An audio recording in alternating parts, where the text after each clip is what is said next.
it's me. If you've been watching my latest videos, then you will already know that I am on a journey of menstrual cramp solving discovery. I've already chatted about using heat and painkillers against period pains, answering age-old questions such as, is Feminax worth buying? Does heat actually help with menstrual cramps? And is Dr. King a doctor, a king, or both? This time around, I'm going to be talking about whether diet and exercise can help you out with the squeeze of hell. So let's go. Diet. Being on your period often makes you want to eat junk. Before, after, during, whenever it is, it's always an excuse to dive headfirst into calories.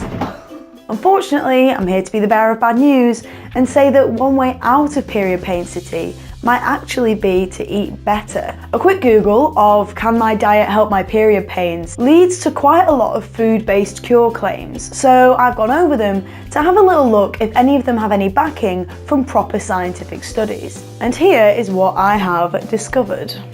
Foods that might help your period. Anything with omega-3 fatty acids, so those are fishy things like salmon and fish oil, and anything with a decent amount of vitamin B1, so foods like green peas, asparagus and Brussels sprouts.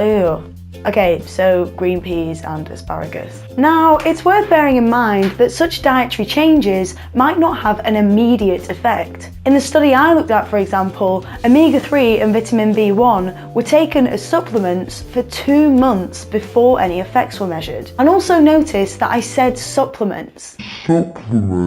So, actual foods weren't being tested. Connections are being drawn, saying that, well, if vitamin B1 and omega-3 supplements work, then foods that contain them will surely also work. Which seems to me like a pretty fair link to make. However, science is about to deliver a sucker punch to this whole area in the form of a review. To those who aren't familiar with the science academic world, a review is basically just a written summary of most of the research done in a particular field of study. This kind of comparison of a shed load of information means we can compare more data and so come to conclusions that have a bit more statistical weight behind them. This review in particular compares a load of studies about period pains and dietary supplements, and it ends up essentially absolutely rinsing all the studies that it mentions. It calls them out on inconsistency, failure to report their methods properly, failure to report any negative effects. It's essentially a burn book of supplement studies, and our friends vitamin B1 and fish oil get tarnished as having very limited effectiveness.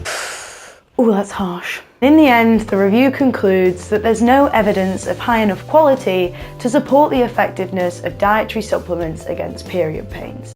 However, as there is some low quality evidence, more research is justified. And I mean, a good diet is never really a bad thing, is it? So sneak a few little cheeky green peas in there, your mouth, I mean.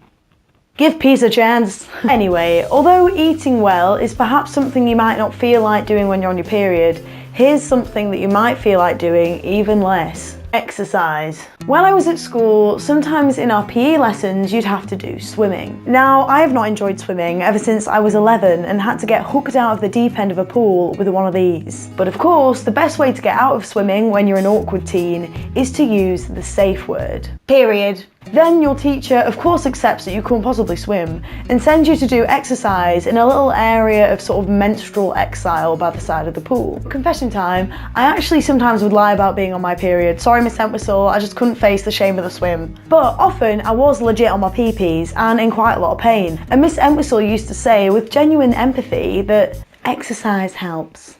Yeah, but does it? Does it really? Well, exercise helps to promote blood circulation, and good blood flow is one way to combat period pains, as I discussed in my last video. You may have also heard that exercise helps to release endorphins. These are chemicals that help to relieve pain and relax muscles, so those are both things that can help with menstrual cramps. There are quite a few exercises recommended online for relieving cramps, but a common theme is yoga. And yoga's efficacy has been investigated in a legit scientific study. The study looked at 3 yoga poses in particular: cobra, cat, and fish. And in short, it found that yoga does work to relieve period pains. There was a significant difference in both pain intensity and duration when comparing people who did and didn't do yoga. And although only people between 18 and 22 years old were tested, yes, just made the cut, it's still a pretty interesting result. In a different study that wasn't so directly linked to yoga, participants either did 20 minutes of aerobic exercise, so going on a treadmill, 10 different stretches, or no exercise at all. Both the exercise groups did their exercises 3 times a week for 8 weeks,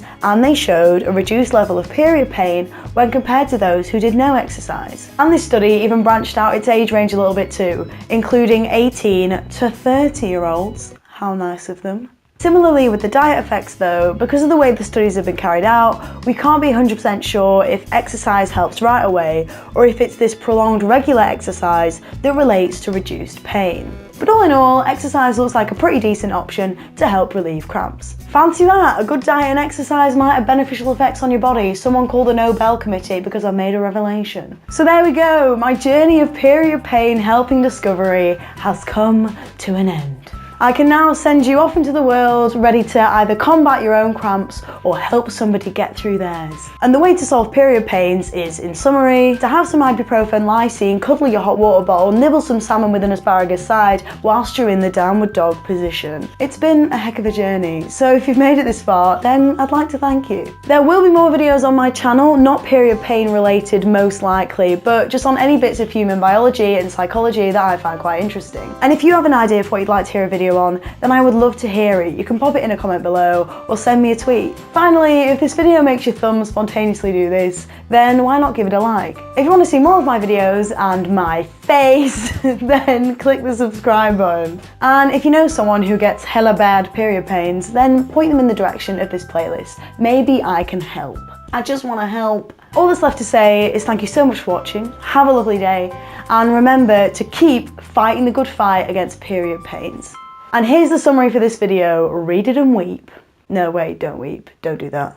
No, stop crying, please stop crying. Hello, it's me. Air quotes are so weird, do you not think?